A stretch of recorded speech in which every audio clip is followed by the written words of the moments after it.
আপনার কি মনে হয় ফার্মাসির ওই রঙিন ক্যাপসুলগুলোই আপনার প্রাণভোমরা? আপনি কি বিশ্বাস করেন বয়স 40 পেরোলেই সুগার, প্রেশার, বাতের ব্যথা আপনার বিধিলিপি? নাকি আপনি সেই দলেরই মানুষ যারা মনে করেন ওষুধ ছাড়া আমি অচল?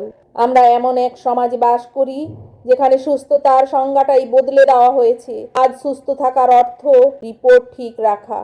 কিন্তু আপনি কি জানেন রিপোর্ট ঠিক থাকার মানেই সুস্থতা নয়? আমাদের শরীর কোনো যন্ত্র নয় যে কোনো একটি পার্টস খারাপ হলে তা বদলে ফেলবো বা তেল দিয়ে ঠিক করে নেব।